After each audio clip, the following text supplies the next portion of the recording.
Good morning, everyone. Thank you very much for showing up at 9 a.m. on a Saturday. I think that really shows dedication to the topic here today. My name is Christina Hiraeus, and I am the co-chair of both the Law of the Sea and the Dispute Resolution interest groups here with the American Society of International Law. I'm also, as of 2 weeks ago, a counsel at Foley Hoag. At the time that I was invited to chair this panel, I was an attorney with Chadbourne and Park, and therefore I'm not counsel for Philippines in this case. To my left, I have a very distinguished panel of speakers. I'll provide you with more detail on their backgrounds shortly, but we have Dr. Nong Hong of the Institute for China-American Studies. Then we have Oliver Lewis of the State Department, followed by Professor Jeremy Cohen of NYU, then Professor Xianho Yi of Wuhan University, and lastly, Paul Reichler of Foley Hoag and Council for Philippines.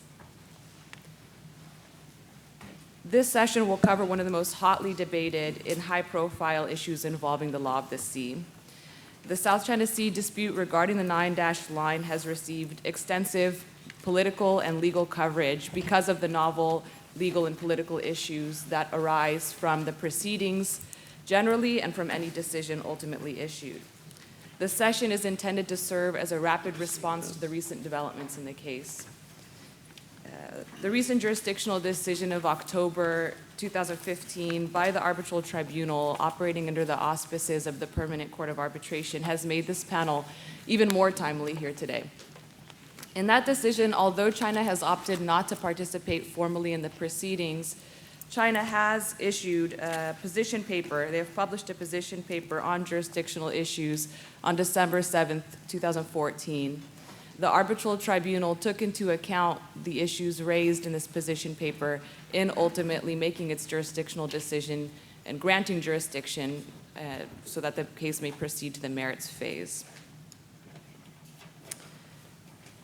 The jurisdictional decision raises very interesting questions that our panelists will address today.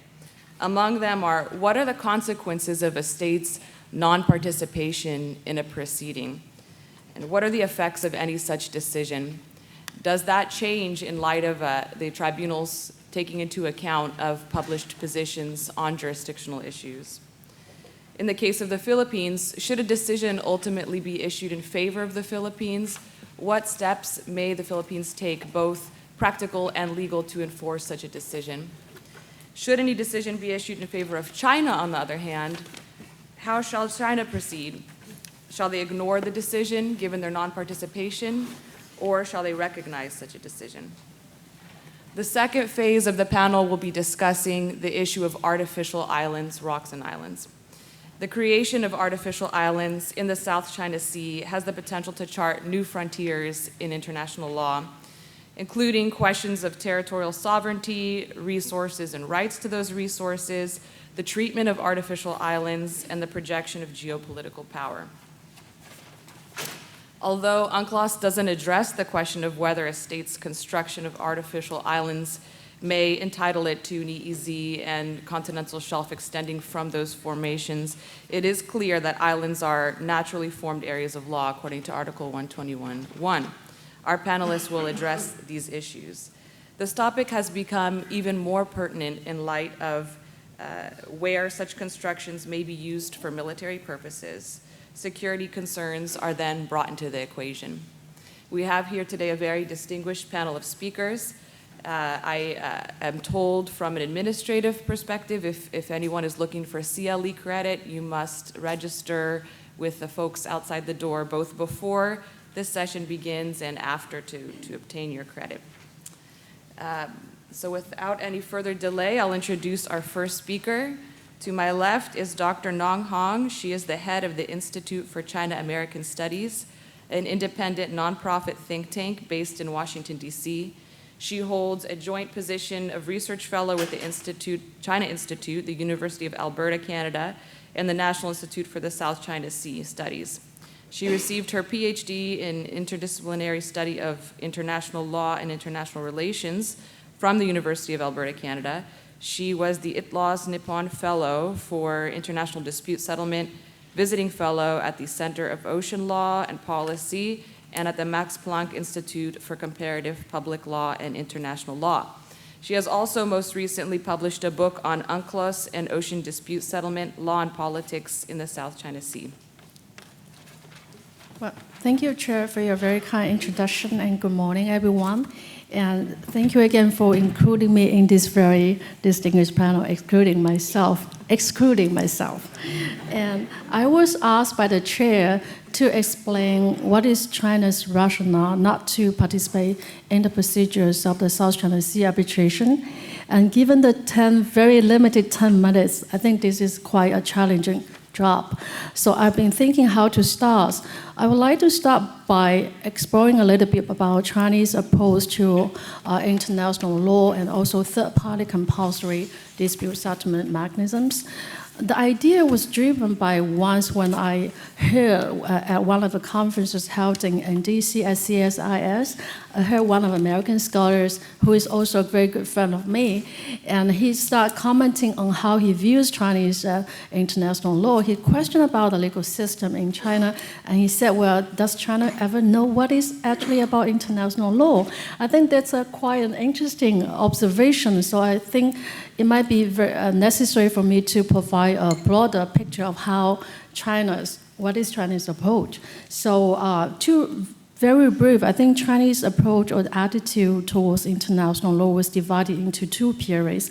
So before 1978, it's quite clear, before China was actually opened up to the outside world, and it has actually, I was very critical of traditional international, which it deemed as representing only the interests of the developed countries rather than developing countries, and which is not a party in the process of this law formulation process. But after 1978, we see quite a dramatic change in Chinese attitude towards international law. Well, one of the examples I could share with you is that China actually actively participate in all these major intergovernmental organizations and also state party members of these 300 multilateral conventions, and that explains China's changing attitude towards international law. But no matter which period that I was just talking about, there's one fundamental commonalities, which is the strict adherence to principle of sovereignty, equality, and mutual respect. And that explains very well Chinese rationale not to give the power of its very sensitive, very important issues of territory issue and maritime delimitations to a third-party forum. But having said that, China has been very actively participating in the long process of negotiation on the law of the sea. And although there are back to, if we review the history of Chinese rationale of whether to ratify or not to ratify the law of the convention, although there are many concerns, people or China would think that many of the new principles or new regimes in the law of the convention actually contradict to its national interests, such as how it views the innocent passage and also the warship's role in its territorial sea. But at the end of the day, China decided to ratify, given a lot of difficulties back at that time. And after that, China has been working to make its national legislation in line with the law of the convention, including the 1992 Sea on Territorial Sea and Contiguous Zone, and its 1998 law on the EEZ and continental shelf. In addition to that, China has joined and participated or ratified many multilateral conventions in all experts in the law of the sea, such as fishery management, such as marine environment protection and search and rescue and sea life communication, for instance. So it has been a very active player in those multilateral conventions. Then back to the question whether China is very reluctant or it does not recognize the value of third-party forum mechanism. I think this is a question that we need to take a second thought in terms of what issue that we are talking about. If we could take like WTO process as one example, WTO has been used as an indicator for many foreign scholars to evaluate China's gradual or changing attitude towards international law. And China has been frequently applied or resorted to the compulsory dispute settlement under WTO regimes. But when it comes to the South China Sea, again, it's relevant to the issue of sovereignty, inequality, and inviolation of sovereignty in terms of maritime delimitation. So I think although it's easy for a scholar to say, well, why don't we just we have this situation, it's very difficult to solve the problem, why don't we just resort to a third-party forum? But I think it's very rational for the government to take a second thought, whether it's a better choice to solve it through a bilateral negotiation or leave it for a third party to decide.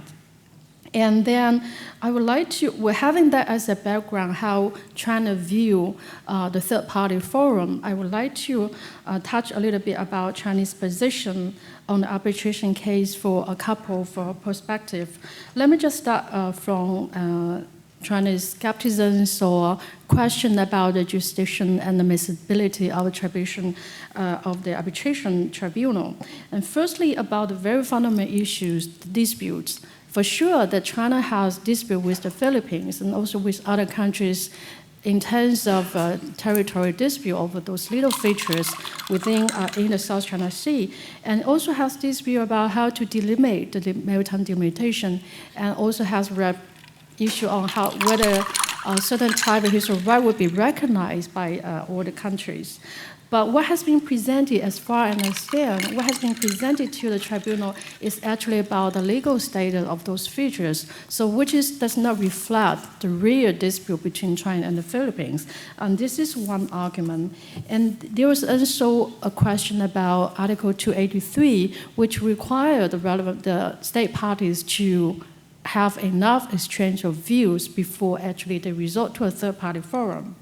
So Chinese views that, for sure, there are a lot of discussion and consultation between the two countries, but again, it's all about dispute, territory dispute, it's all about maritime delimitation. So the issue of what's the legal status of those features has never been brought up by the previous consultation or negotiation between the two countries. So China has the view that, the obligation of exchange of view has not been actually fulfilled between the Philippines and China. And certainly there are other issues concerning Article 281 and 282 about whether the two countries choose to form their bilateral agreement or multilateral agreement to choose, for instance, other approach of solving the issue through negotiation. And another issue I really want to discuss with you is about the role of 290A. And I think all the people who study law of the sea, after so many years of negotiation, and it's well understood that the law of convention is a package deal. And when some countries, they have a lot of concern, like in China, when they have a concern whether to ratify or not to ratify this convention.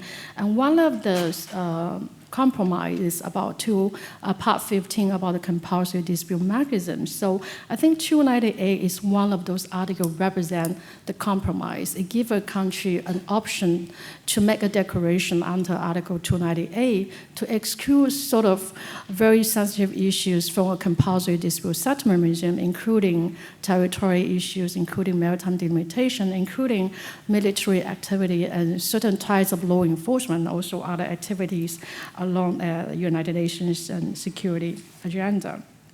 And with this new South China Sea Philippines case, and it brought to a lot of people, or even for the countries who has made declaration, or for those countries yet to ratify the law of convention, that will start thinking about when your country is actually being forced to the corner that you really want to have a negotiation with the countries with a friendly or environment, and probably they will take a second thought, which is whether this is the right choice.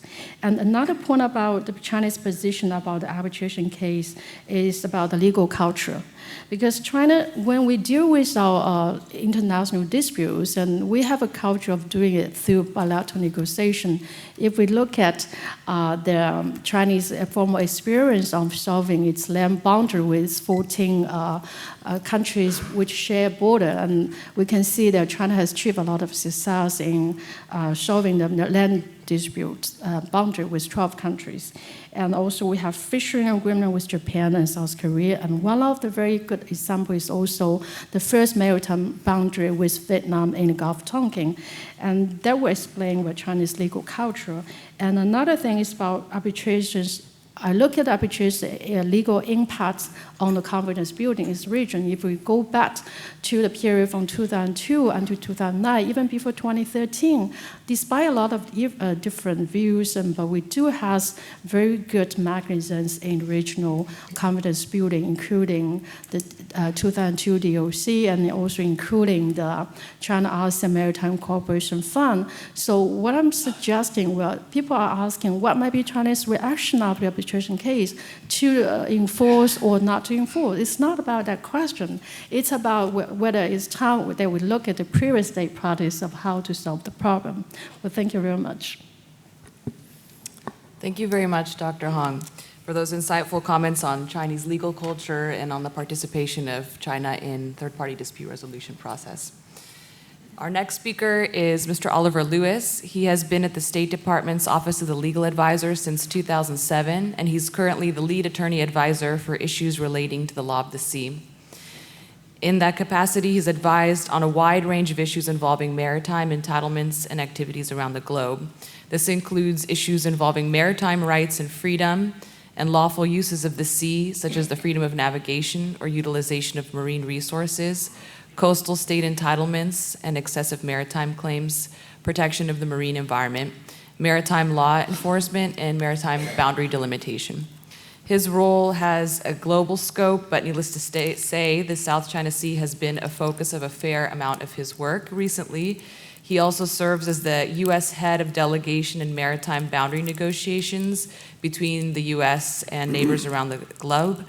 And before joining the Office of the Legal Advisor, he graduated from Harvard Law School and clerked at the Ninth Circuit. Oliver. Thanks so much, Christina, and thank you everyone for coming out 9 a.m. on a Saturday. I guess since it's 9 a.m. on a Saturday, I'm here in my personal capacity, so what I say doesn't necessarily reflect the views of the Department of State or the U.S. government. I wanted to talk a little bit just at the beginning of this panel just about some of the basic rules involved and the basic framework beyond just the scope of the arbitration case. And I guess the first point I wanted to make in that regard is the distinction between territorial and maritime disputes. These are, as I think many people in this audience know, very different bodies of law. And I won't say much about the territorial side of it. You'll hear the US government, for example, saying we don't take a position on competing sovereignty claims to territory. It's distinct, and I think the only point I'd make there, since you mentioned the land reclamation and island building activities in the beginning, would be that if one of these disputes over territory went to a court or tribunal, part of the decision would involve trying to evaluate what the critical date is where that dispute crystallized, and that date obviously is past for all of the features. And so actions that claimants are taking in furtherance of their claims doesn't have legal effect in terms of enhancing the strength of their sovereignty claim. Practical effects may be a different question, of course, but legal effect, I think that's an important thing to keep in mind. And then there's maritime claims, which are distinct.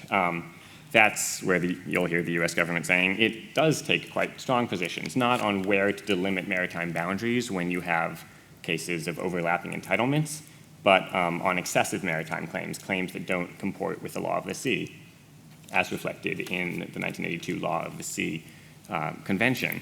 The main principle to start with there would be land dominates water, that in the South China Sea you can't have a maritime entitlement that doesn't derive from your sovereignty over a land feature. So, and that those maritime entitlements, of course, need to be defined in accordance with international law as reflected in the convention. I sort of like to think of it as having horizontal and vertical aspects. The horizontal aspects would be what maritime zone are you entitled to, with the rules about drawing a baseline between land and internal waters on the one hand and territorial sea on the other hand, and then the territorial sea where your sovereignty extends subject to certain exceptions like the right of innocent passage. Beyond that, the exclusive economic zone where you have this lesser concept of sovereign rights and jurisdiction for certain purposes, in short, fish, oil and gas, things like that.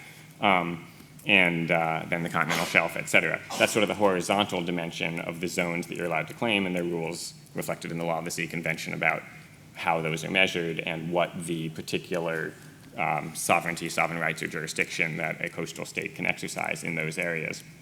And then the vertical dimension is the status in the South China Sea of the features at issue, right? So how high is it vertically? If it's, as you mentioned in Article 121.1, island is defined as a naturally formed area of land surrounded by water above water at high tide. So above water at high tide qualifies as an island. Article 121.2 says islands get the same maritime entitlements that a mainland coast or continental coast would get, i.e. territorial sea, EEZ, continental shelf, et cetera. The Article 121.3 then sets up that famous subset of islands. And sometimes you hear people saying rocks versus islands, and I mean, I guess informally that's okay, but as lawyers, keep in mind, right, that rocks are actually a subset of islands, that all rocks are islands. But they're an exception to the usual rule in that they only get, they don't get a EEZ in a continental shelf. Then, of course, below the rocks and islands, there I go, see, islands and islands that are rocks. Low tide elevations, right, something that's tall enough to be above low tide, but not tall enough to be above high tide. Article 13 sort of sets out the rules there, and basically they're not subject to appropriation. You can't make a sovereignty claim over them as such. They can have the effect, if they're located close enough to an island or mainland coast, of being the place where you draw the baseline from, so it can have the effect of bumping out the limits of the territorial sea, for example. But they're not able to generate a territorial sea of their own. And fully submerged features, things that aren't even above low tide at all, they're just part of the maritime zone wherever they're located, territorial sea, continental shelf, et cetera. So if you take something that's a submerged feature or a low tide elevation and build an island on it, you don't generate any maritime entitlements. You can't create an entitlement to a territorial sea. Artificial islands are dealt with in Article 60 and by reference Article 80 in the Law of the Sea Convention with a separate regime that lets the coastal state put a 500-meter security zone around it, but that's quite a separate issue from generating an entitlement to a territorial sea. So then looking at the South China Sea, you see, one of the most conspicuous maps of it, right, is the 9-dash line map, and you look at that and think, well, what is that? And I guess for present purposes, I would just say if you haven't read the Limits in the Seas number 143 study that the State Department issued, I would highly, highly recommend it. It's the latest in a series of studies evaluating maritime claims and boundaries around the world. This one is focused on China's maritime claims in the South China Sea, i.e. the 9-dash line. It goes through the three potential rationales, since China hasn't clarified what the rationale for it is, whether it's a historic claim to historic rights or title of some sort, whether it's an asserted national boundary of some sort, or whether it's just a line describing the islands, the land territory within that line that China claims, and then whatever maritime rights and entitlements China claims would be derived from those islands in accordance with the Law of the Sea Convention, rather than that the 9-dash line itself represents a maritime claim. And the conclusion of the Limits in the Seas study is that unless China clarifies that that third category, the basically islands-only interpretation, is what's meant by the 9-dash line, it's not consistent with international law. But it's not just China in the South China Sea that has excessive maritime claims. Vietnam's straight baselines along its coast, I think, is one very conspicuous example that is misapplication of the rules of how you can draw straight baselines in a way that has the effect of claiming a huge amount of water as internal waters subject to the sovereignty of Vietnam, and also pushes out the limits of their territorial sea, et cetera, as they claim it, in a way that is not consistent with the Law of the Sea Convention and would need to be fixed. And then looking at, take the Paracel Islands, for example, there are baselines around the paracels that it's hard to think of what the legal rationale for those could be, because groups of islands are not a concept in the law of the sea. You don't have, although I guess sometimes translations from the Chinese involve, Nansha Islands, plural, is singular, the sovereign area of China, et cetera. under the law of the sea, it's each island for itself, and you look at how close they are, et cetera, and what their tidal status is and so forth. But you can't have a group of islands theory. Straight baselines, those lines around the paracels or senkakus don't meet the criteria for straight baselines. It's only certain coastal conditions, heavily indented into, fringed with islands.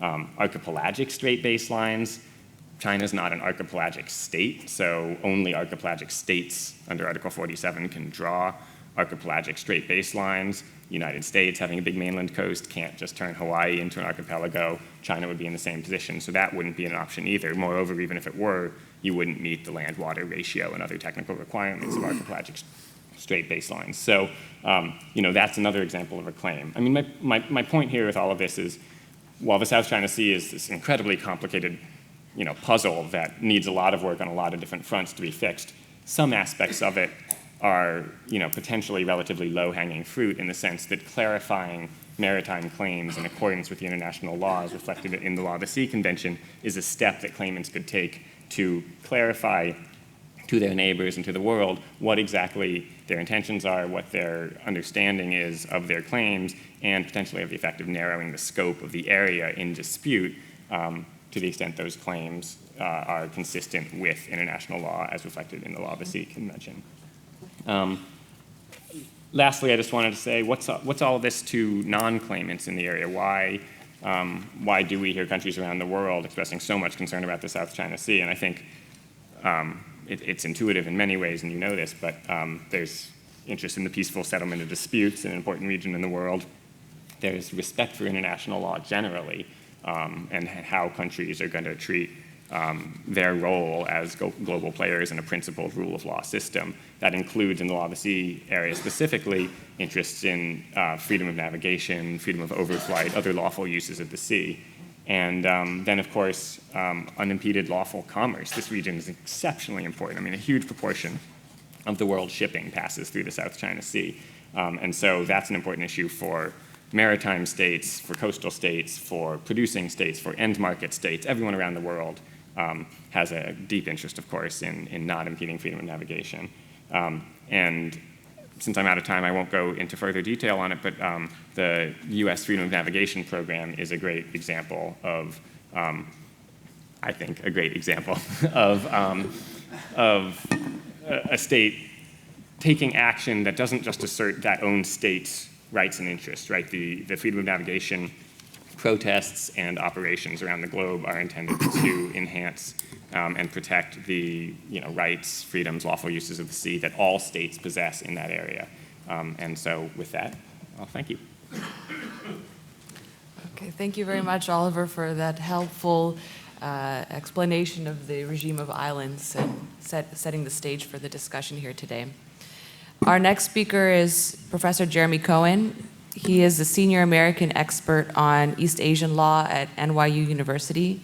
He was the dean, associate dean, and director of East Asian legal studies at Harvard Law from 1967 to 1979.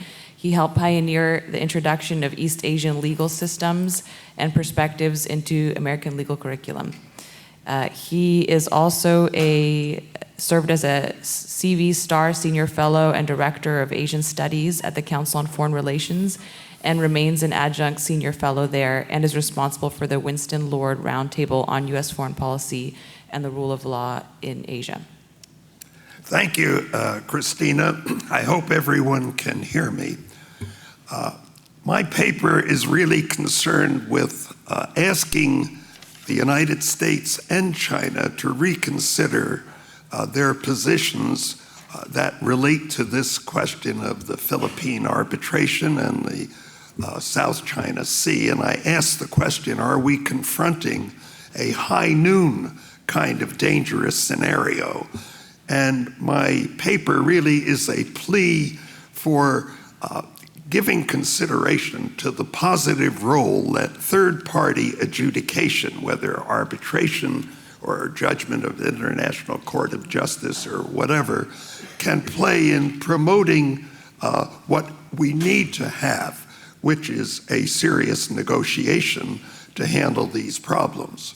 And I feel that third-party adjudication, as Oliver has just indicated, can play a role in clarifying a lot of the issues and clearing away some of the underbrush to promote a reconciliation here. The first time I gave a talk to this forum was in 1967. At that time, in vastly different circumstances, again, the US and China had to consider their postures toward international law and the world community. China was in the great proletarian cultural revolution. It was a mess. There were daily violations of international law broadcast to the world. The US also, China, by the way, was looking like they were on the threshold of doing what they'd been threatening to do for a long time, smash the rules of the international legal community. The US had its own challenge vis-a-vis international law. In China, we were confronting the issues of should we have diplomatic relations with China? Should we stop opposing the PRC's entry into the United Nations? Should we continue the embargo on trade and investment? Should we continue our subversive activities that were undermining the Chinese government through espionage and secret violence that we exported to China? Both sides had to consider their views, and we have seen enormous changes and great progress, of course, in China, and improvement, vast improvement in our relations. Now, today, the importance of the South China Sea dispute, I think, is another turning point. China has to ask itself, does it really want to thumb its nose at the international community by spurning the arbitration award that is about to come down? And I think it would be very bad for China, very bad for UNCLOS, and of course, US-China relations if the PRC persists in doing that.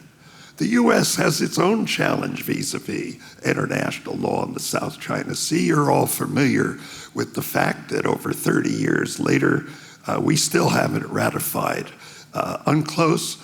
Doesn't look like we're remotely close. President Obama has declined the opportunity to persuade an obdurate Senate. I think that was unfortunate, if only for the impact it might have had on public education. So my hope is that both sides will, you might say, take this occasion as a stimulus to a more enlightened posture. I think it's time for China to try to give a higher priority to the voices within China who represent international law, not power politics. This is a grim time for many in China because military and political leadership is highly nationalistic, and of those voices within the government that would favor a more enlightened international law oriented policy really have a hard time even speaking out against a policy they disapprove. It's a very repressive climate. I am happy to note, however, that despite general repression in academic life as well as others, with respect to these issues, I'm happy to say there is a lively debate among Chinese experts, and we're lucky to have two of them here. And I hope gradually the voices of international law people will be heard more within the Chinese government, but I wouldn't bet on it for the next 6 years.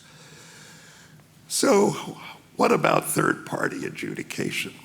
Right now, the world is being told that we have to have US naval and air posturing against China. We keep getting emanations of this because that's a way to perpetuate our claims and freedom of navigation in the East and South China Seas. We get the impression diplomats almost never mention third-party adjudication.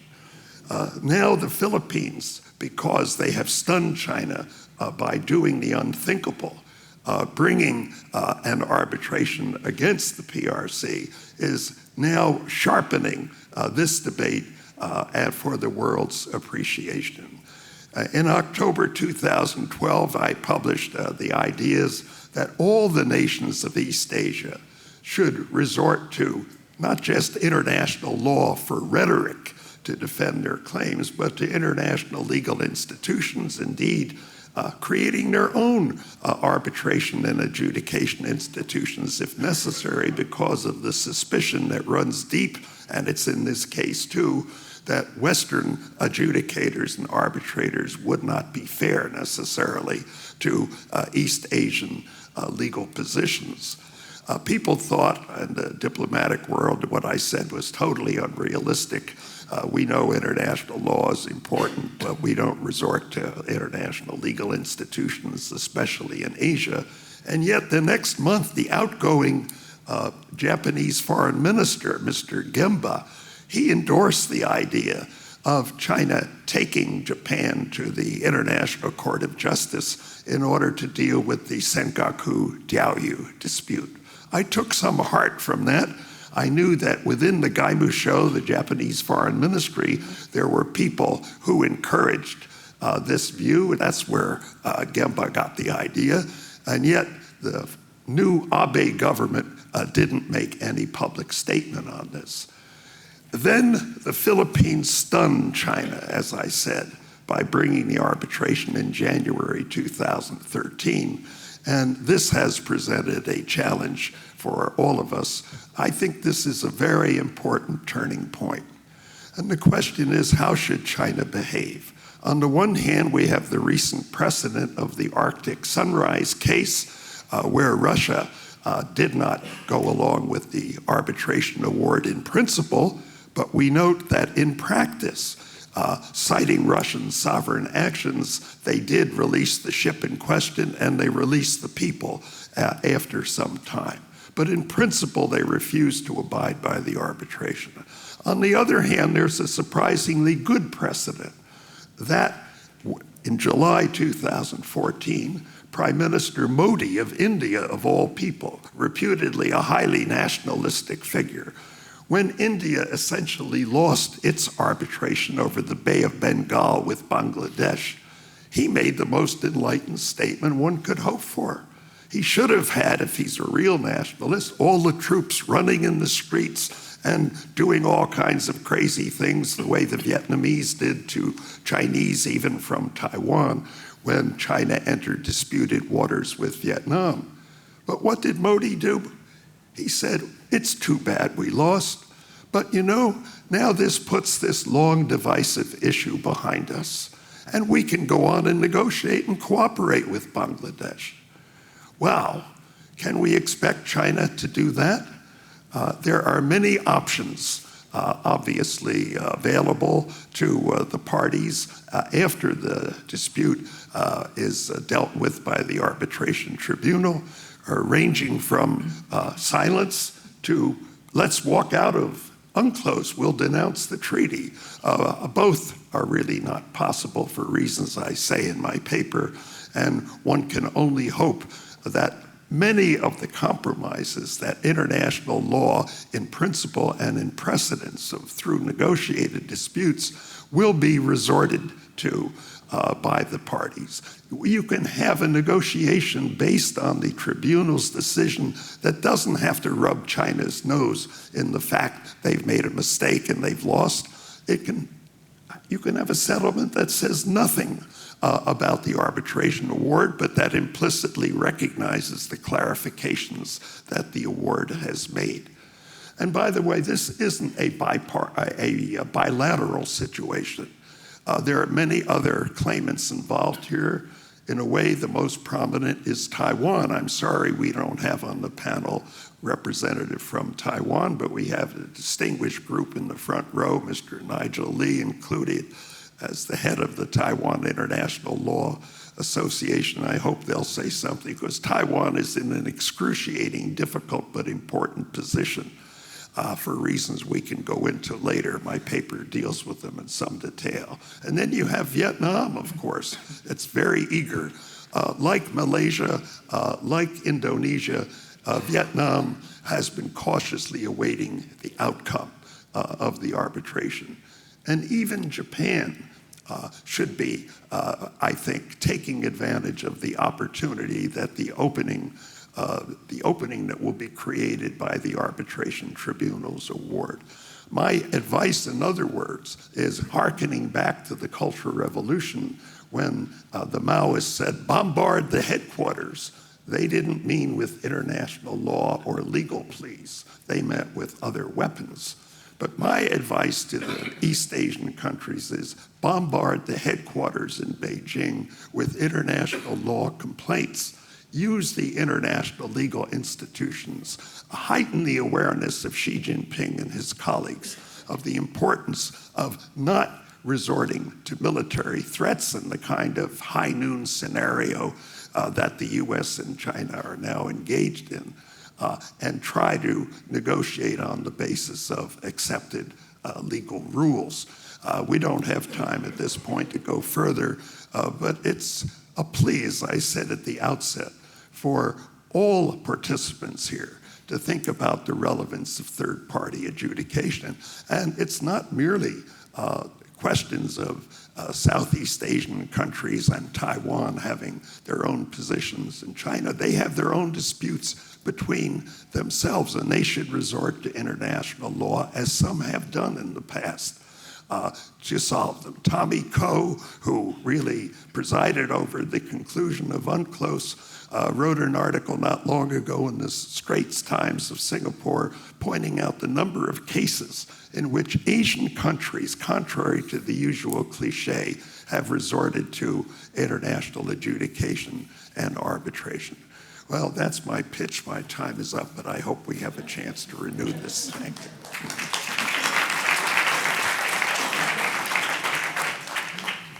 Thank you very much, Professor Cohen, for your very thoughtful remarks on the legal and political history of China and your recommendations for the way forward. Our next speaker is Professor Xianho Yi. He's a professor of international law at Wuhan University in China. He's the editor-in-chief of the Chinese Journal of International Law, and he is a member of the bar in the U.S. Supreme Court. He's a special rapporteur of the IALCO Informal Expert Group on Customary International Law. He's the former sub-reporter on ICJ reform for the ILA study group on UN reform and the former chair of the ILA American Branch Committee on Interstate Dispute Settlement. Before receiving his JD at Columbia, he published in Columbia Law Review, and he clerked for the U.S. Circuit Court Judge Cohen and at the ICTY. He has published papers on the ICJ statute, and he's also published in the American Journal of International Law, and his papers have been cited and referred to in judicial and arbitral proceedings. Thank you very much, Christina, for your introduction. It's a great pleasure to be here. I have been here, last in 2013, and much, after 1967. Professor Cohen just asked whether China would thumb its nose at the international community or whatever. I'm trying to make the case that, it's just the other way around. Many other states and the international community represented perhaps by this arbitral tribunal have thumbed their noses at China. And since we have been hearing quite a few people already, I guess you already have a basic background to the matter, but still I would like to show you some slides. I hope, if not my talk will give you any impression, but the slides will. Now the first thing I would like to say is that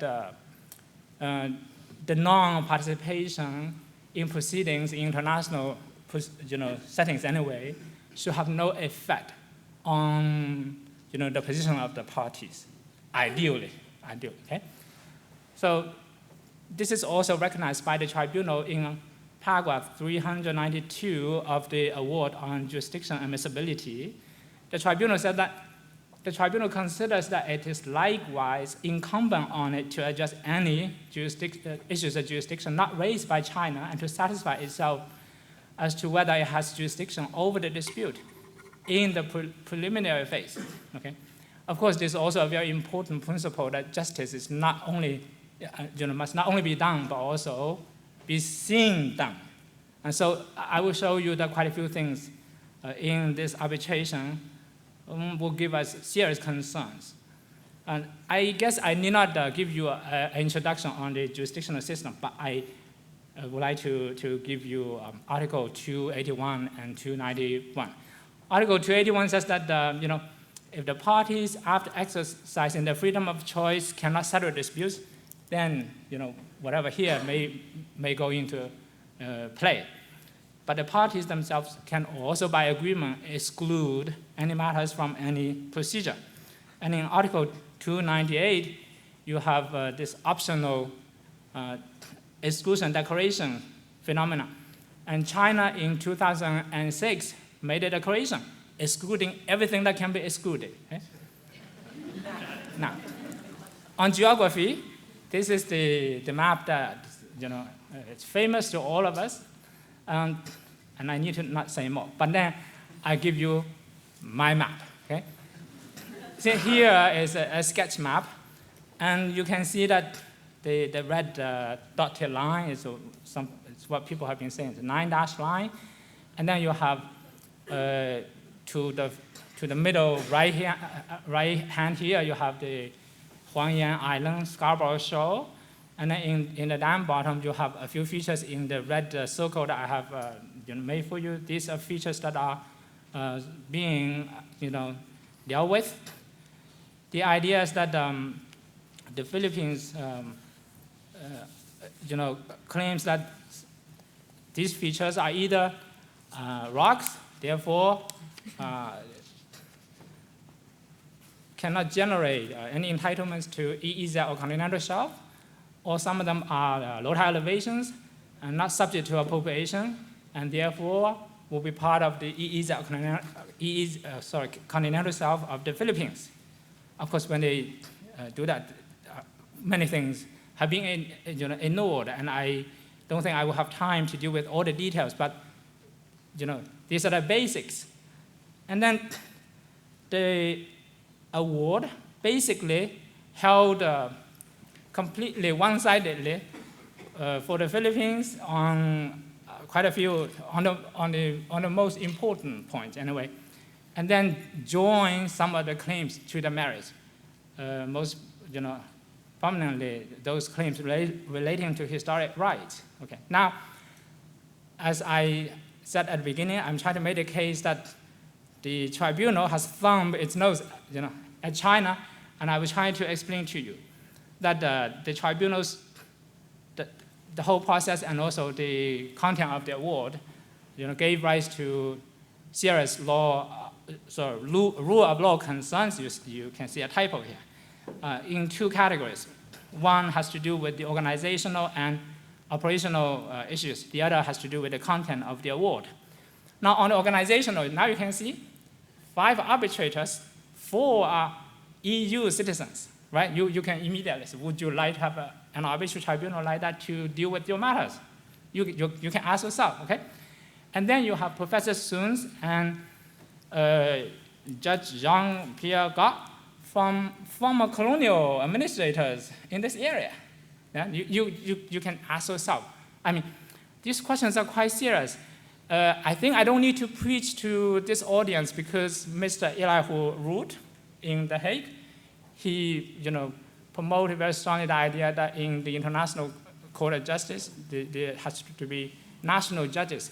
Of course, national judges, they are not supposed to be acting as representatives of governments there, but they can make sure that no conduct unbecoming of the judicial character will occur during the deliberation, and also they can also ensure that the arguments of the parties may be properly appreciated.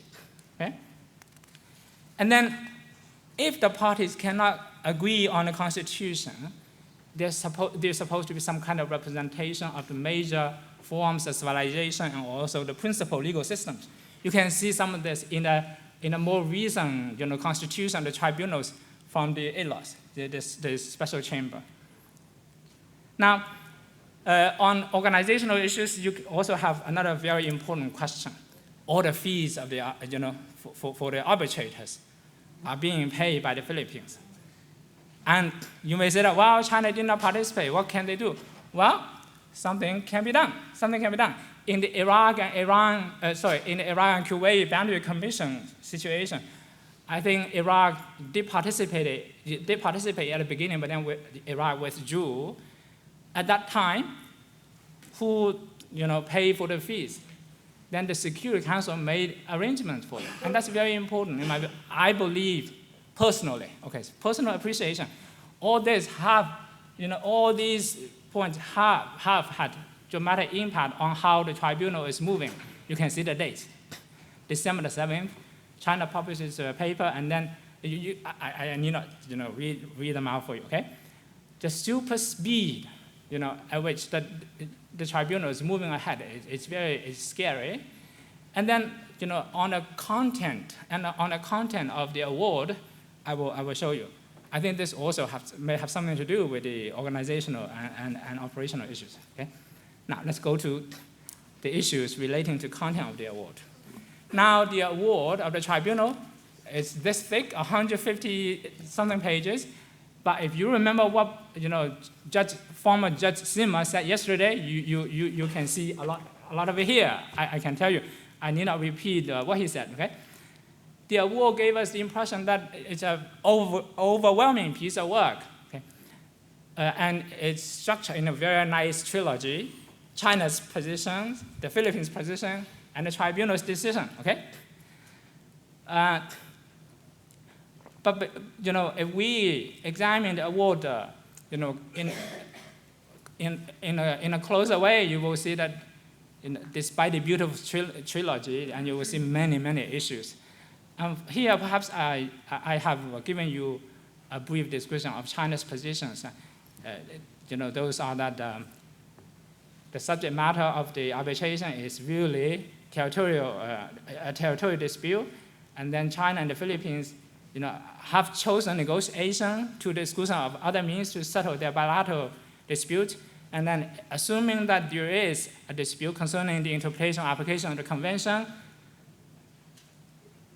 that dispute is an inherent part of the delimitation between the parties and therefore excluded by the 2006 declaration. And then, as a result, China's non-participation is reasonable. Now, there are several rule of law concerns. The first is the tribunal's failure to take cognizance of China's argument. Okay, and I'm giving you 3 here, but there are more. You can see China's arguments that the DOC, the Declaration on Conduct, and a series of bilateral instruments between the Philippines and China form an agreement. Okay, this argument was not even given any attention by the tribunal. Okay.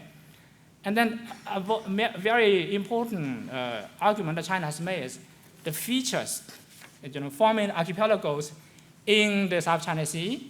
They should be taken as a whole, as a unit, and not separately.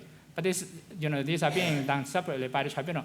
And then you have low tide elevation situations, and then you have although the tribunal summarized the arguments by China, but then the tribunal gave no effect. Okay, to those arguments.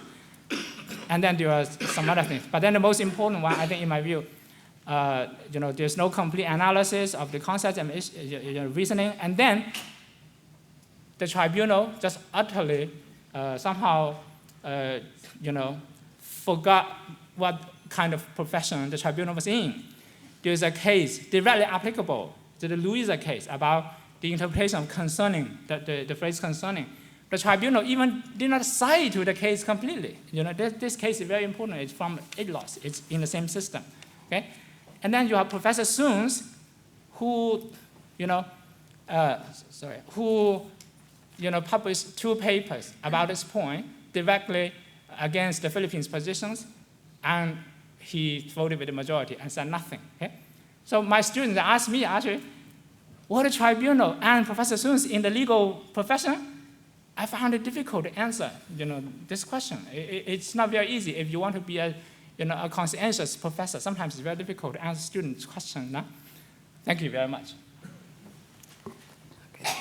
Thank you very much, Cienho, for sharing your perspectives on the makeup of the arbitral tribunal and on the jurisdictional decision.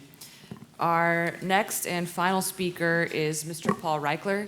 He is one of the world's most experienced advocates before the International Court of Justice, the International Tribunal for the Law of the Sea, and other international tribunals. He has represented sovereign states in international litigation and arbitration for over 30 years, beginning in 1984 as counsel for Nicaragua in its landmark case against the United States. Among his accomplishments before the ICJ, he represented Nicaragua against Costa Rica in the navigational rights case, Uruguay against Argentina in the pulp mills case, Nicaragua against Colombia in the maritime delimitation case, and Ecuador against Colombia in the aerial spraying and pesticides case. He currently represents Somalia against Kenya and Nicaragua in 3 pending cases, 2 against Colombia and 1 against Costa Rica. He has also represented states before UNCLOS and international arbitral proceedings. He's been counsel in most of the arbitrations brought under Part 15 of UNCLOS, including Bangladesh against India, Philippines against China, Ghana against Cote d'Ivoire, Mauritius against the UK, and Guyana against Suriname. His litigation experience includes cases involving armed hostilities and international human rights and humanitarian law and other important areas of public international law. He's a senior partner of the law firm Foley Hoag, which is based in Washington with offices in Paris, New York, and Boston. And he graduated from Harvard Law School. Paul? Thank you, Christina. I think everyone would agree that if Dr.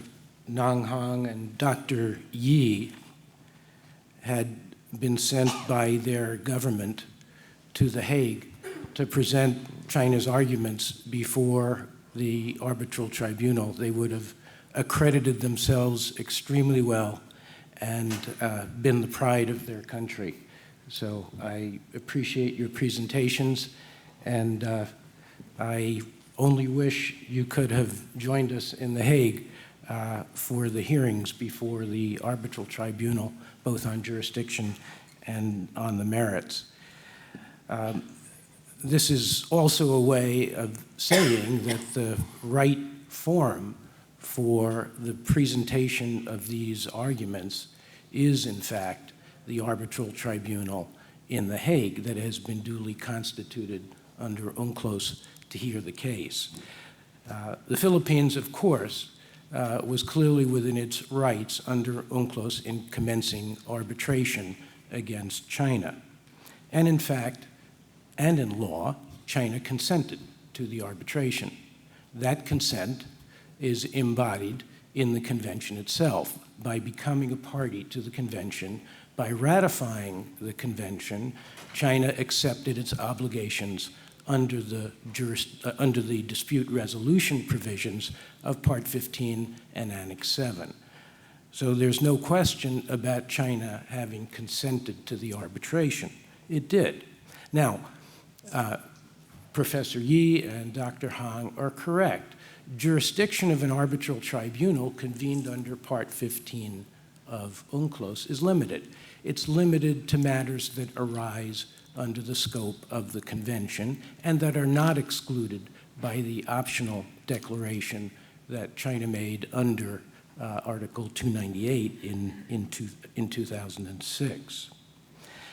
But it is the arbitral tribunal itself that decides whether it has jurisdiction over the Philippines' claims. This is set forth in Article 288, paragraph 4 of UNCLOS, and indeed, it's a fundamental principle of general international law. Sometimes we use the German expression Kompetenz, Kompetenz, that the tribunal or court before which the jurisdictional objections are made has the jurisdiction, it has the competence to determine its own jurisdiction. And that is what happened here. China, of course, had every right to challenge the jurisdiction of the arbitral tribunal to hear the Philippines' claims, and it did. China did participate in the proceedings, perhaps not in a conventional way, But China prepared an elaborate, and I will say extremely well done brief, which it submitted to each of the members of the tribunal, presenting all of the jurisdictional objections that both Dr. Hong and Dr. Yi have identified here today. It was a rather elegant and eloquent piece of legal writing. We were all quite impressed by it. Perhaps Dr. Hong and Dr. Yi were the co-authors of it. But nevertheless, this was the pleading that was filed by the People's Republic of China. As Professor Yi has pointed out, under Article 9 of Annex 7, the arbitral tribunal has the duty not simply to accept the claims or assertions of the Philippines, either as to jurisdiction or the merits, but it has a positive duty to determine the facts and determine the applicable legal principles for itself. And in this case, in the absence of China's full participation, there was a tremendous burden put on the tribunal to ascertain for itself what the facts were and what the applicable legal arguments and principles were. This tribunal did an enormous amount of work, aided by a very, very skillful staff at the Permanent Court of Arbitration. And I think that any objective observer would have to be impressed by the diligence and the commitment of these 5 arbitrators. Let me say a word or two about the arbitrators, since they have been called into question by Professor Yi.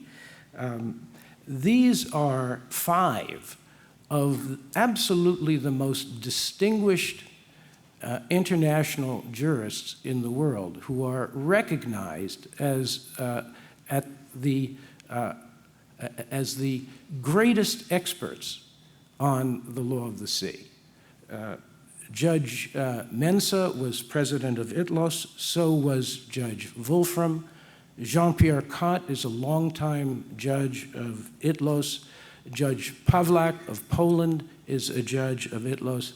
And Professor Fred Soens, extremely well-known and well-regarded worldwide, was the longtime director of the Netherlands Institute on the Law of the Sea.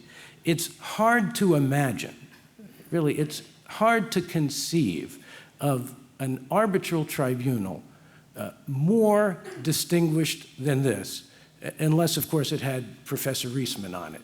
But not every tribunal is so blessed.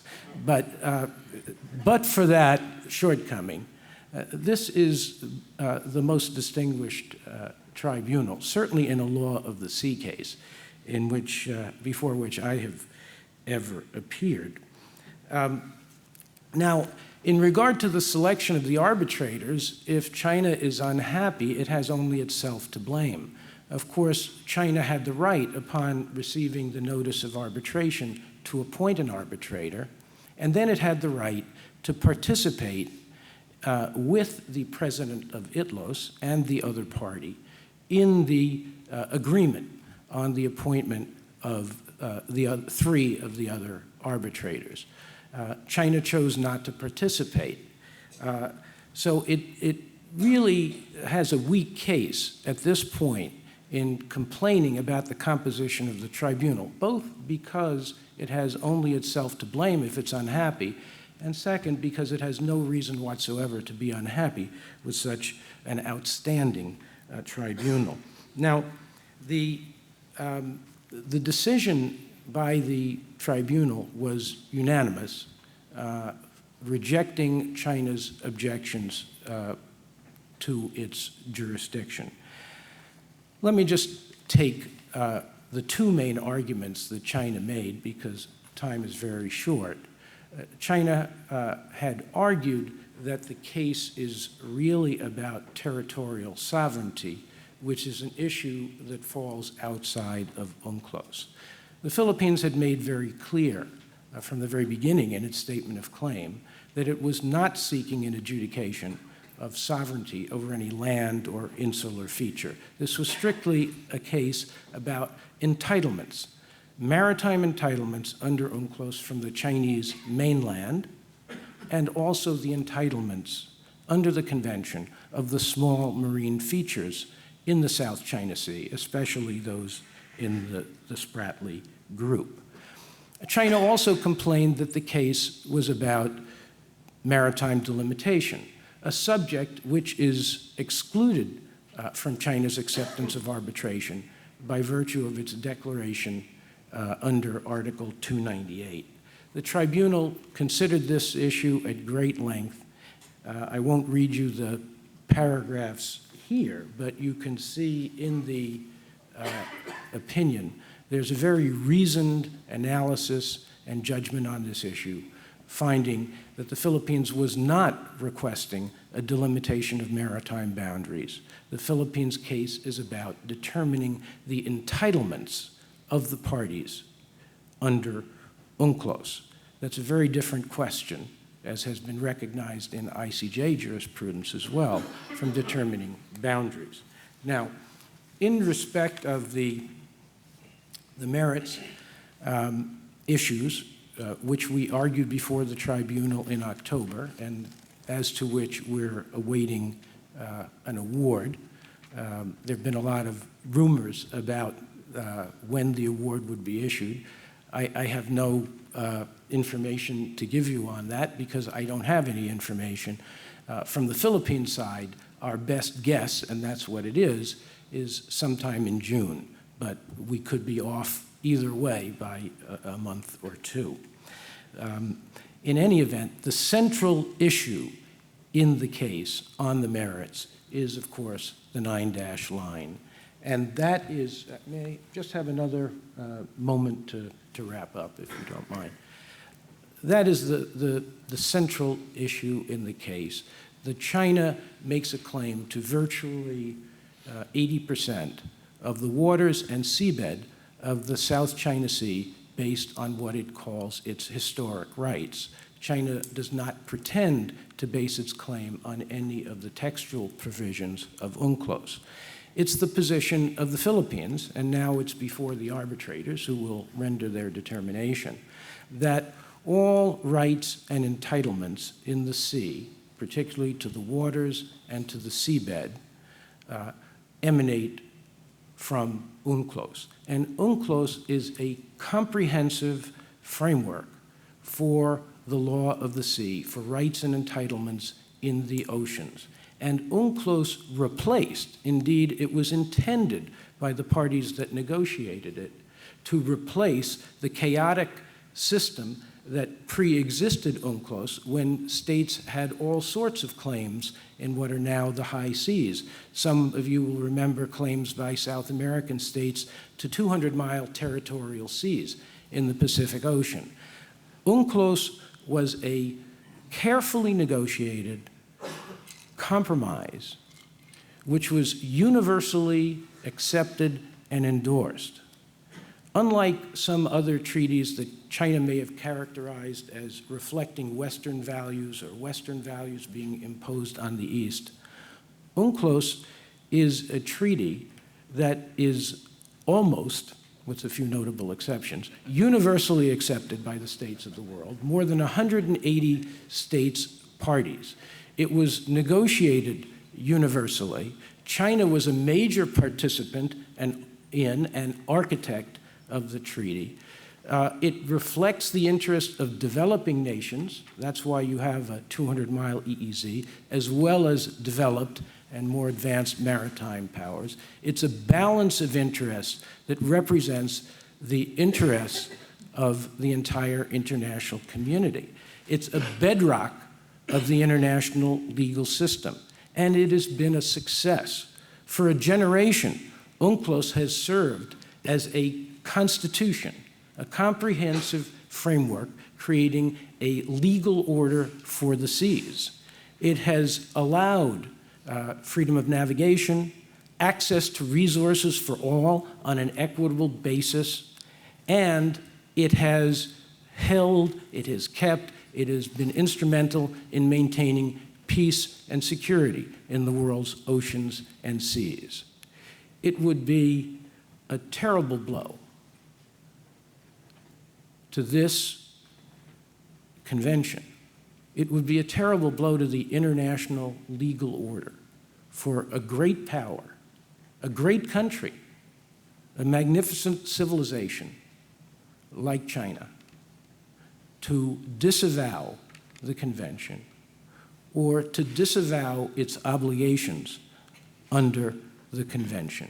It would weaken the convention. It would weaken the rule of international law generally, and it would create a situation conducive to instability and conflict.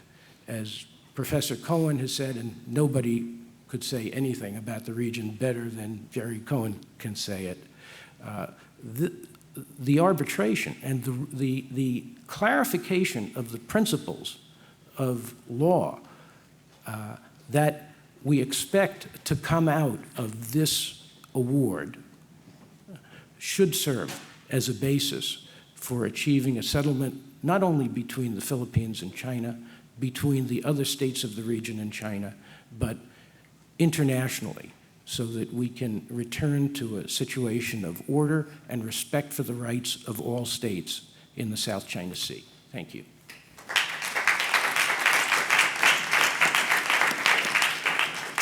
Thank you very much, Paul, for your very insightful comments on the importance of UNCLOS, on the case background, and on the recent jurisdictional decision.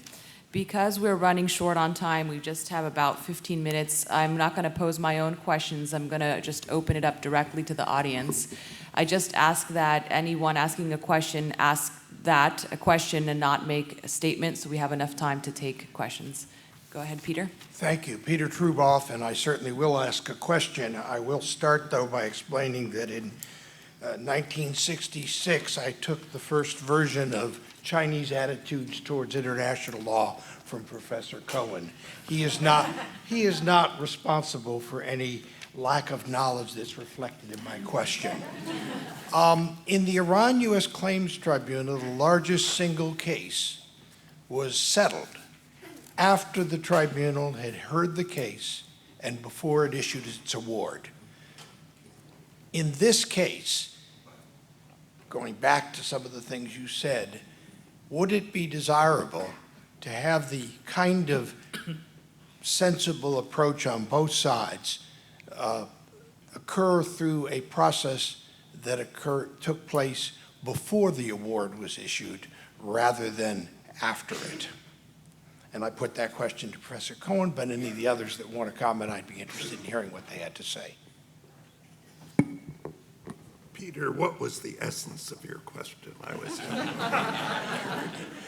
I heard your praise, but I didn't hear anything else. The essence of my question is, in the Iran-U.S. Claims Tribunal, the largest single case was settled after the tribunal had written its award, but before it issued it. In this case, would it be desirable for the parties to address some of the issues you described that need to be addressed through negotiation before the award is issued rather than afterwards? Well, that's a very ingenious idea. The emphasis here today is that perhaps the tribunal is rushing. One of the attempts the Chinese have made to disparage the impartiality of the arbitrators, which I think is a disgraceful attempt, by the way, is to say that before President Aquino has to leave office, July 1st, I believe, that the tribunal is rushing to make a decision. I don't know. I do think that the tribunal's process, and I like this 150-page opinion they've rendered. I think it's very helpful in itself. It repudiates some of the Chinese arguments, one of which was trying to say third-party adjudication is not a peaceful means of settling dispute, despite Article 33 of the Charter. But my whole thesis is, just as in domestic litigation, going to court, going to arbitration often is a stimulus to negotiations that otherwise haven't been going anywhere, here in this case for 20 years. And I do think the airing of these issues and the preliminary opinion do help negotiations along if the parties are willing to do it. But China is so obdurate. My hope is when the decision comes down, it will be pressed by the world community, and there will be other cases following it, that there will be a growing pressure so China doesn't want to be an outlaw.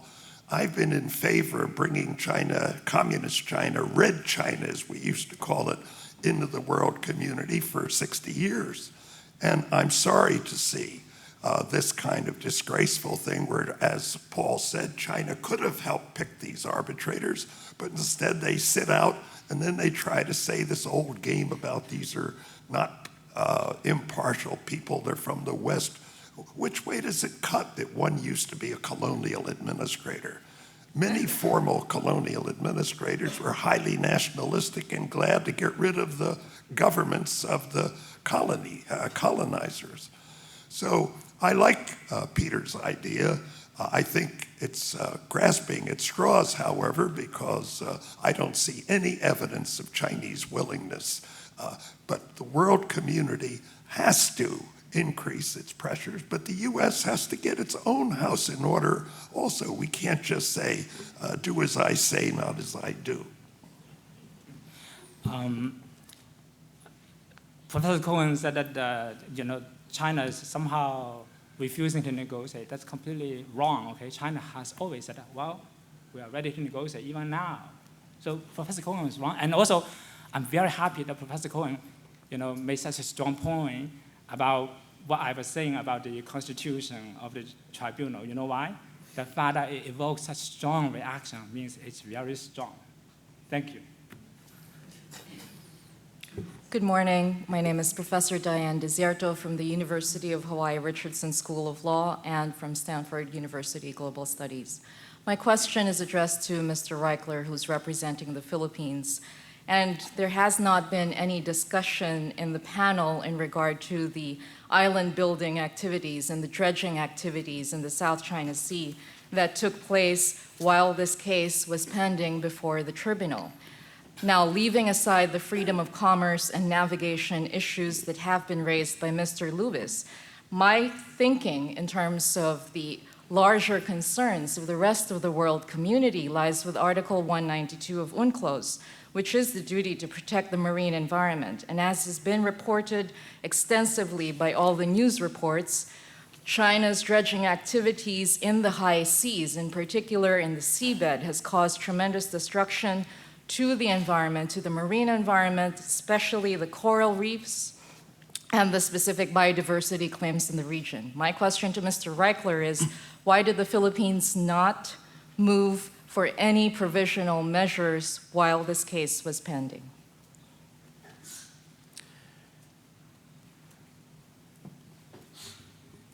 Well, I appreciate your reference to the island building issues, and indeed, they do form part of the Philippines' submissions.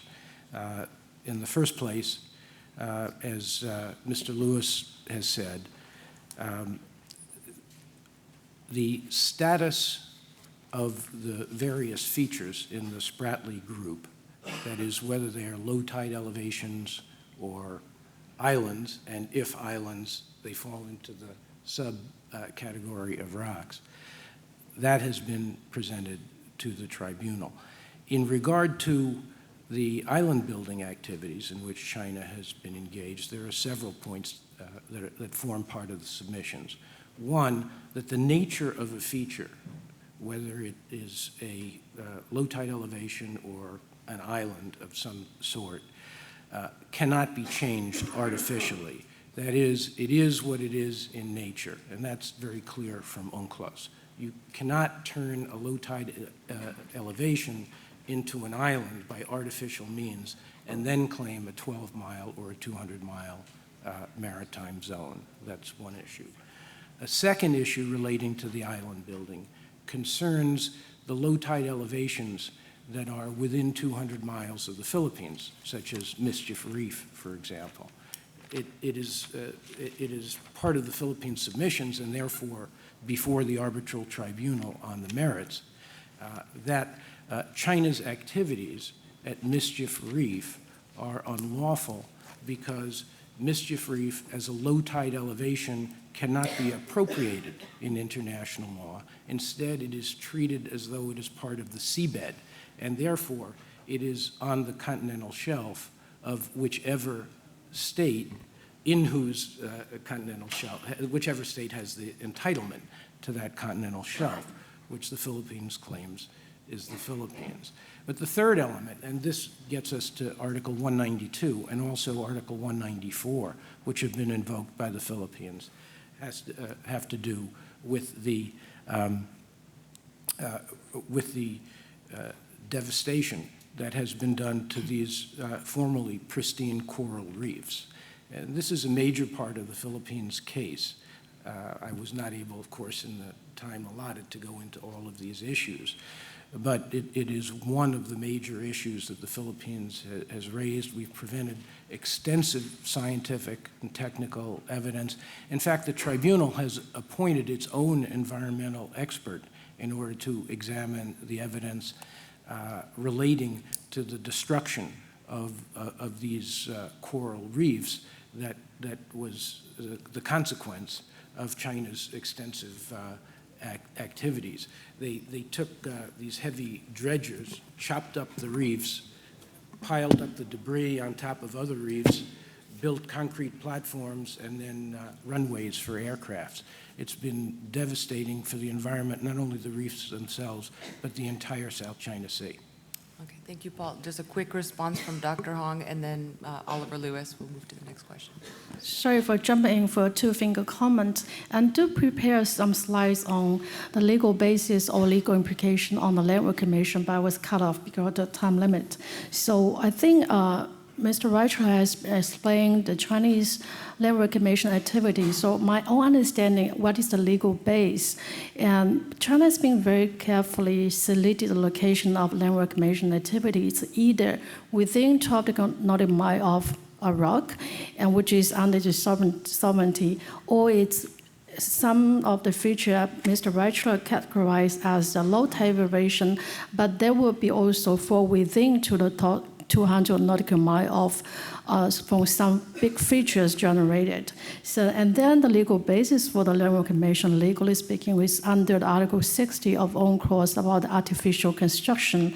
But having said that, so what is the legal implication? First of all, land reclamation or artificial construction will not consolidate a state's sovereignty claim, and it will not enhance a state's legal maritime entitlement, and it will not have any effect on the future maritime delimitation. It will not have impact on freedom of navigation. But having said that, I do agree there might be some potential environmental concern or risk, and drawn by Article 192, 194, and also 204 and 2006 of a precautionary approach. So for this point, I think it's very, very important for China to actually provide the environmental impact assessment to the public and make it as transparent as possible.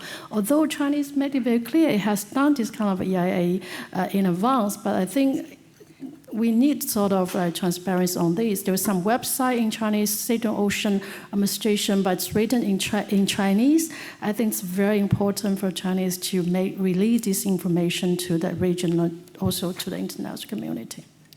Thank you very much. I think we'll take all 4 or all 5 of those last questions, and and then we'll have to wrap up because we're short on time. We'll take a question from. Thank you very much. I'll be very quick. My name is Yang Liu. I'm with Harvard Law School, East Asian Legal Studies at UCLA. My question is for Mr. Lewis and perhaps Professor Cohen. On February the 17th, Amy Seawright, the Deputy Assistant Secretary of the Defense, commented on this case. She said, if China didn't respond to a negative ruling, if there is a negative ruling on the merits, I quote, "We will hold you accountable. Reputational cost is at stake, but we can think of other creative ways, perhaps impose costs as well. So my question is, given the special feature of the claim that is about entitlement, rather not than delimitation, how can United States, as Amy Seawright claimed, that help to enforce such an award? And also about the legality and appropriateness of such enforcement measurement, creative ways. Another short question is for Ms. Reichler. You said UNCLOS replaced all existing systems on the law of the sea. And my question is there any evidence showing that the silence in the UNCLOS 1982 excluded any other customary international law basis claims, such as historical right? Thank you.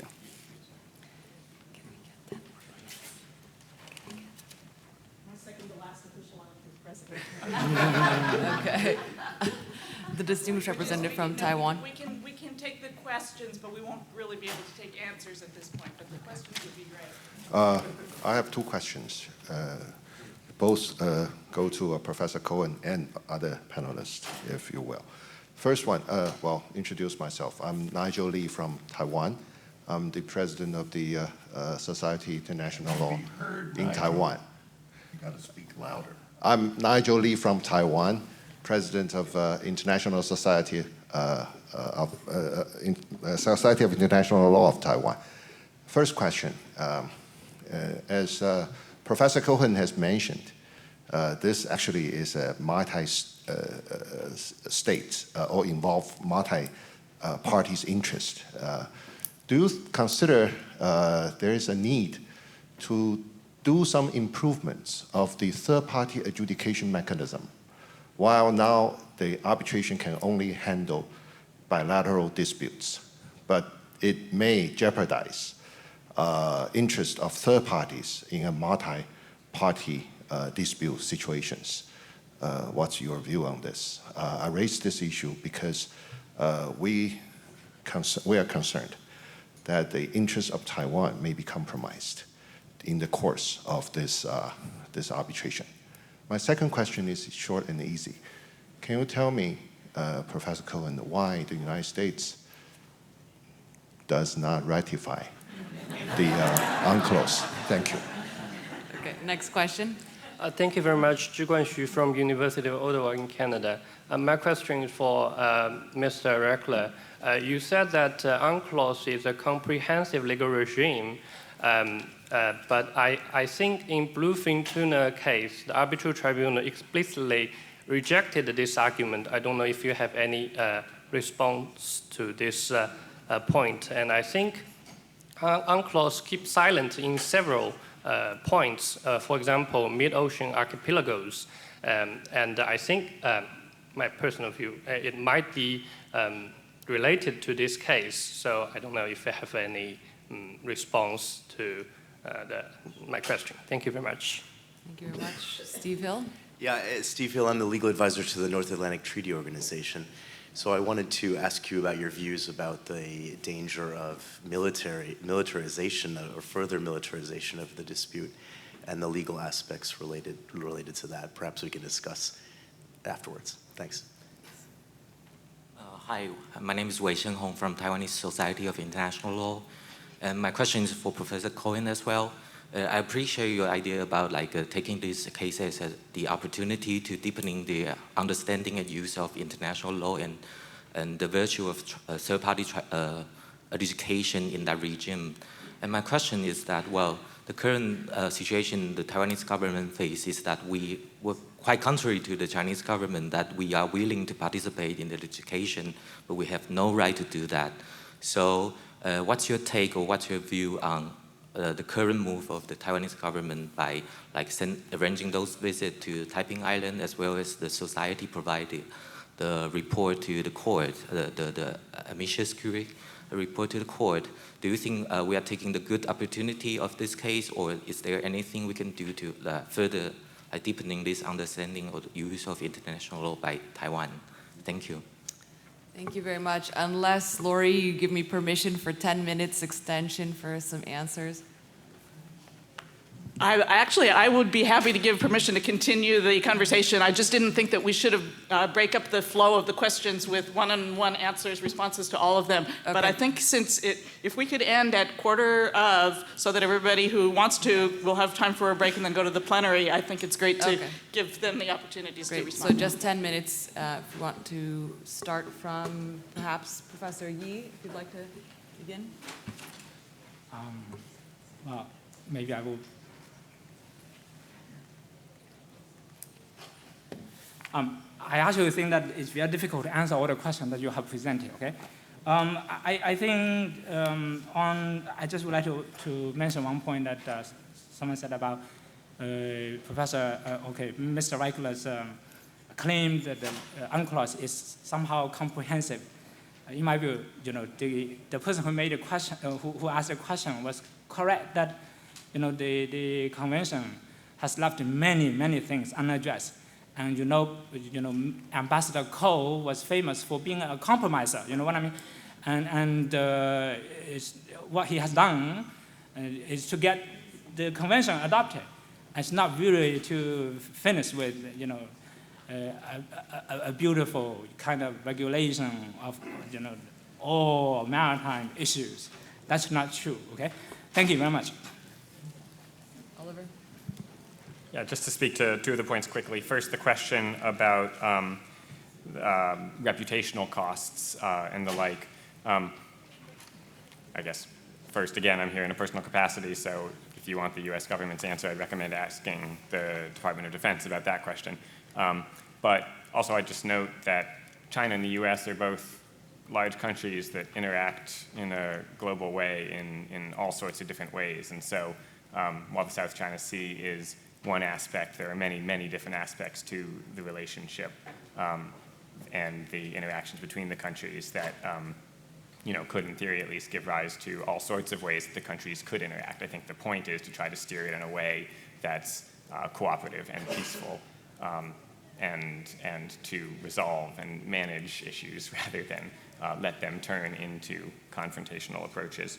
Second, on the mention of mid-ocean archipelagos, that's, from a legal point of view, at least, that's not a term in the law of the sea. That's not defined. That doesn't have status. If you're an archipelagic state, you get archipelagic waters and can draw archipelagic baselines. But again, as I said before, other states don't have that option. And so a mid-ocean archipelago is a collection of individual islands or other features and is treated as such under the law. So it doesn't have any collective status. Thank you. Okay, Professor Cohen? Just three quick points.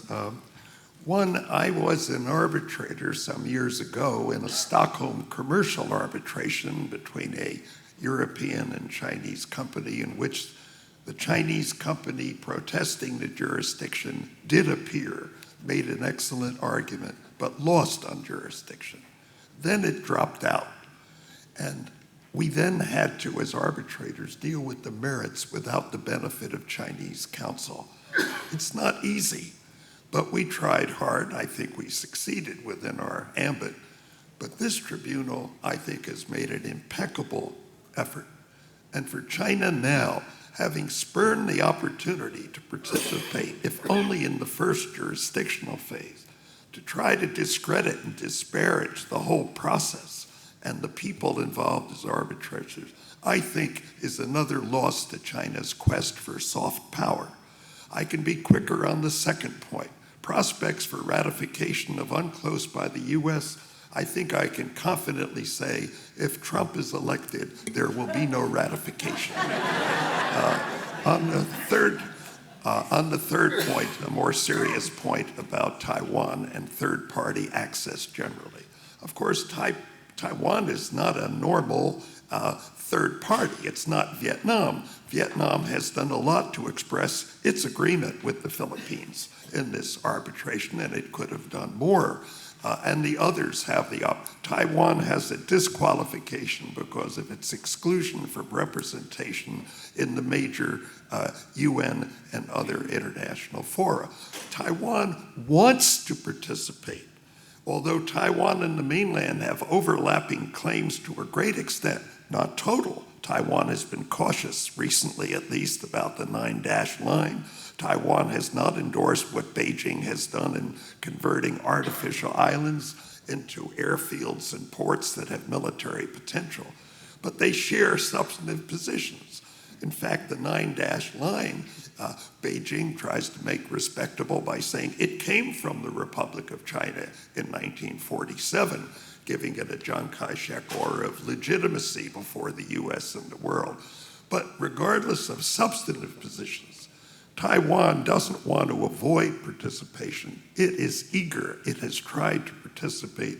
It has been denied observer status. Its very good petition trying to show a memorandum from the Chinese Taiwan International Law Association has submitted an excellent memorandum trying to show that Itu Aba, Taiping Island, is really an island with the EEZ continental shelf entitlements. But that hasn't been accepted yet, but fortunately it's been made a public document. So Taiwan's been in a special problem, and we shouldn't extrapolate from its case that equal difficulties confront other potential third parties.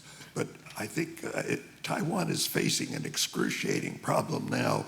They're going to get on May 20th a new DPP administration that's going to have to confront this problem, despite its preference for Taiwan independence. Is it going to continue to claim these benefits in the South China Sea and East China Sea under the label of China? Two very quick points, and I totally agree with Mr. Reichler on the very professionalism and academic reputation of the 5 arbitrators. As a matter of fact, among the 5 arbitrators, 4 of them has lectured me before in my earlier career as the law of the sea professors. So, and also, I was the reaching assistant for Professor Wolfong on a little project, flat state responsibility. The question here, you're right. You're saying that China is lost its chance to appoint own arbitrators, but given the situation, China got a short notice from the Philippines, and China still imagine we can solve the problem with Philippines through negotiation. It's come as a shock, and we don't have this kind of legal culture to go to international litigation arbitration system for solve our problem. Well, my point is that in future, and China might learn a lesson from this time, in the future might choose a different approach. But the thing in this particular case, I think it's very rational for China to say no in the first place. And also about the second, but having said that, has to be agreed on by consent by the 2 countries, with a consent first, going to a third-party forum. And the second point about your comment on China and UNCLOS, I couldn't agree with you more that the importance of UNCLOS in providing legal orders. But the thing is that China actually abide by UNCLOS, but they do have a lot of very maybe different interpretation between China and also US states, and also among all the claimant states, they have different interpretation of some particular ambiguous and articles like 121 and 298. So it would be fair to say we're trying to abide by the law of the sea, but they do have some different interpretation. And there is some effects which is not be able to address by UNCLOS, and which being very clearly stated, it has to go to a customary international law stated in the preamble of UNCLOS. Very good. Thank you. Just very briefly, 2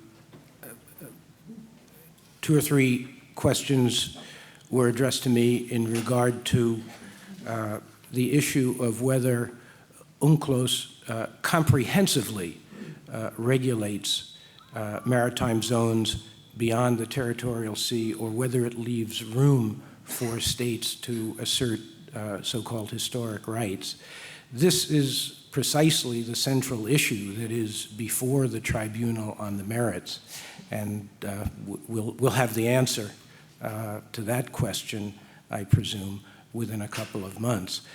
In regard to the Philippines' position on this issue, which I have stated, rather than elaborate here, given the time, I would simply refer you to the oral presentations that were made before the tribunal in July of 2015 on the issue of jurisdiction, particularly of particular relevance, you might find the presentation by Professor Bernard Oxman, who was there at the creation of UNCLOS and has his own perspective on what was intended by the creation of these maritime zones. Obviously, Bernie Oxman, in addition to being a wonderful person who we all love, is one of the foremost authorities that this country has on law of the sea. I know he was here at the convention earlier this week, but could not be here this morning. But reading his speech will be as illuminating as listening to Jerry Cohen this morning, I promise you.